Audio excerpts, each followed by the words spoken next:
Hadratal Mukarramin, Masyarul Ulama, para kiai, khususnya Rois Suriah Nahdlatul Ulama, ABJ Blimbing Sari, Al Mukarram, Kiai Haji Sunanti Zubaidi. Sangat bangga dan bertepuk tangan ketika ketua muslimatnya memimpin lagu Umbul Belambangan. Luar biasa, tepuk tangan untuk Kiai Sunanti, pimpinan cabang muslimat Banyuwangi,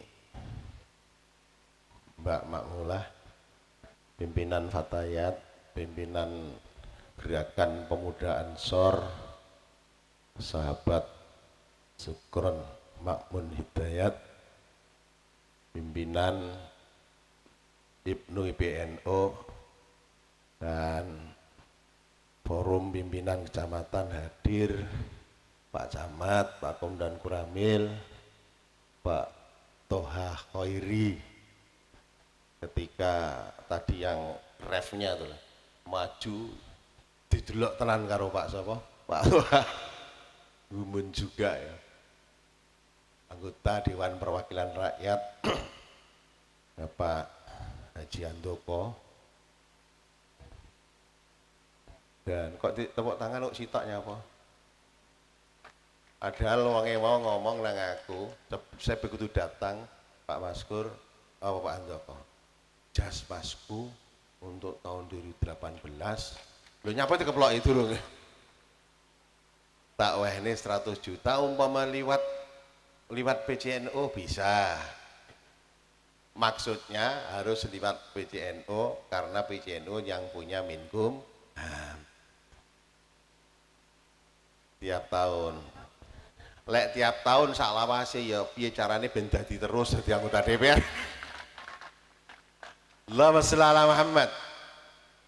Para bedanda yang hadir, Sugeng rawuh Pak, tokoh-tokoh Hindu hadir di sini, Bapak-bapak semuanya saya hormati. Topo sing tak hormati so durung? Entek kabeh.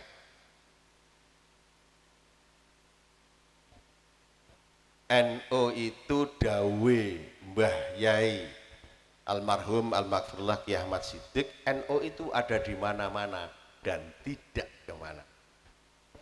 NU ada di mana-mana.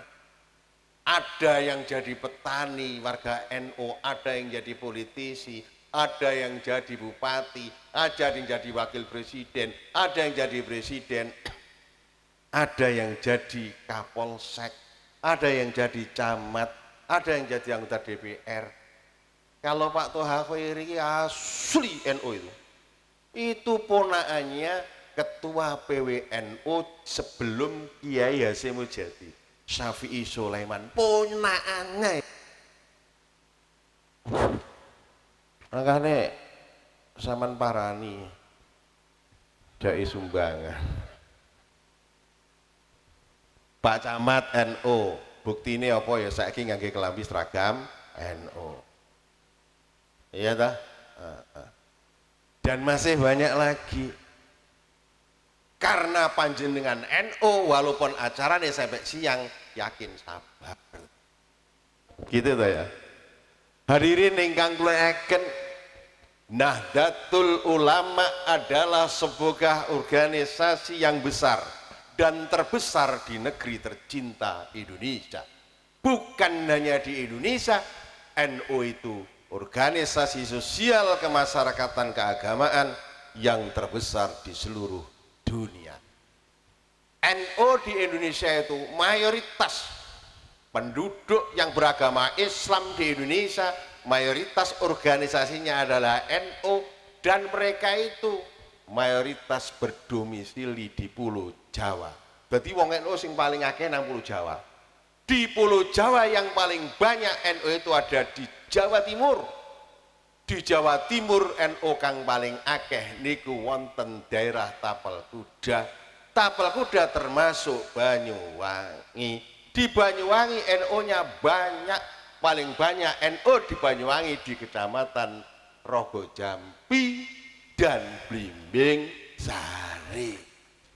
Maka wajar karo hari ini jenenge pelantikan omyokan sakmono kae.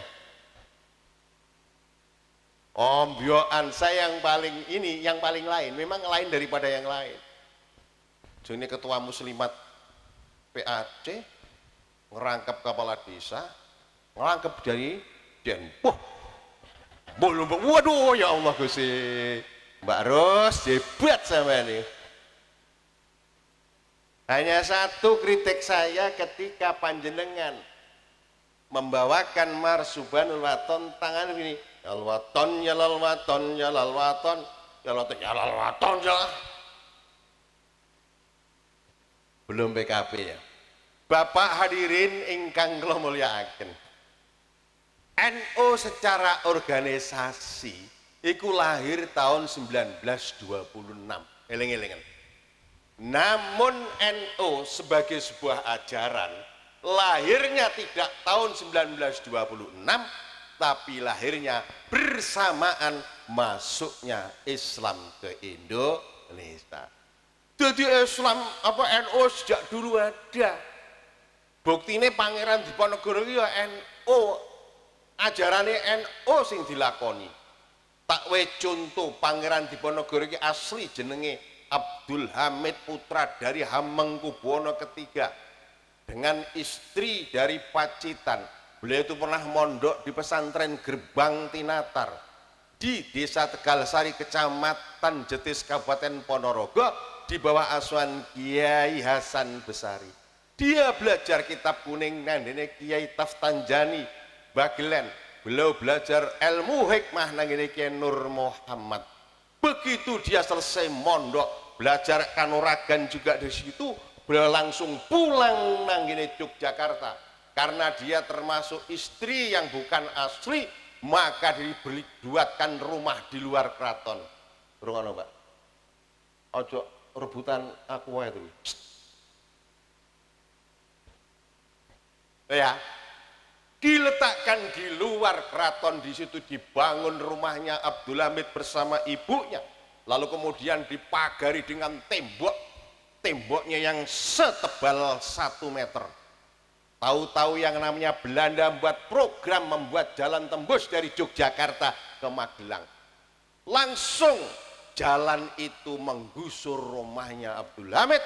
Abdul Hamid tidak terima, dilawanlah Belanda. Lalu kemudian orang-orang yang delik nanggene jerone ome Abdul Hamid tidak bisa keluar karena ditembaki oleh Belanda. Lalu kemudian dengan tendangan jarak jauh yang namanya tembok itu ambrol, kabeh sing nang jero melayu melok Abdul Hamid mengungsi di Gua Slarong. Ternyata Abdul Hamid adalah Pangeran Diponegoro. Terjadilah peperangan pada tahun 1825 sampai 1830. Perang itu sebenarnya yang namanya Belanda kewalahan dan kalah sebenarnya. Habis uangnya. Karena bujuk rayunya Belanda sing jenenge Abdul Hamid Pangeran Diponegoro diajak kerjasama, ditangkap, diungsikan nang ngene Manado, lalu beliau wafat nang ngene Makassar. Sekarang makamnya di samping di tempat itu sampingnya Pantai Losari Makassar. Tapi yang sangat mengherankan bagi kita semua, begitu beliau wafat ada 3 peninggalan beliau yang tidak pernah ditulis dalam sejarah. Peninggalan pertama adalah Al-Quran, yang kedua adalah tasbih, yang ketiga adalah kitab takrib alias Fathul Qorib. Iku sing ditinggal karo Pangeran Diponegoro, tapi tidak pernah ditulis dalam sejarah. Sejarah hanya menulis Pangeran Diponegoro adalah pahlawan nasional. Tidak pernah ditulis Pangeran Diponegoro adalah santri Hasan Besari. Pangeran Diponegoro tidak pernah ditulis. Yang ditinggal itu ada 3, Al-Quran, tasbih, dan yang ketiga adalah kitab takrib. Mengapa Al-Quran? Karena beliau adalah seorang muslim.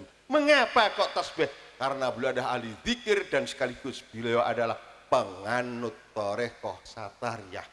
Mengapa yang ditinggal itu kok kitab takrib? Saya yakin Pangeran Diponegoro adalah madhabnya madhab Syafi'i.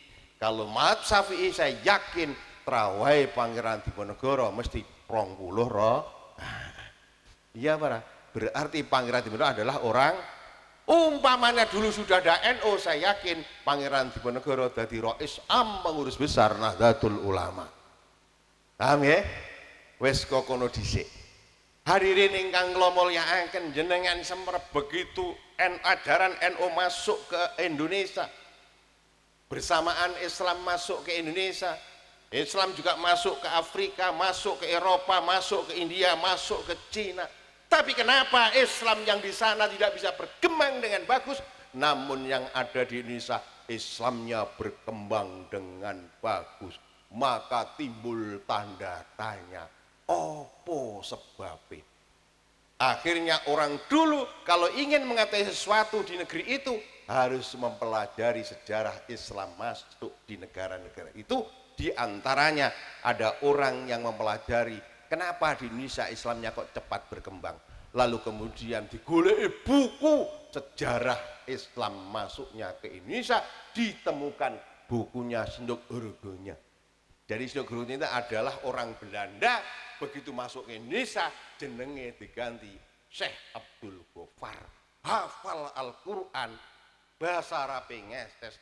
Al-Quran dihafalkan bukan untuk untuk mengagungkan Islam, tapi untuk menghancurkan Islam. Lalu kemudian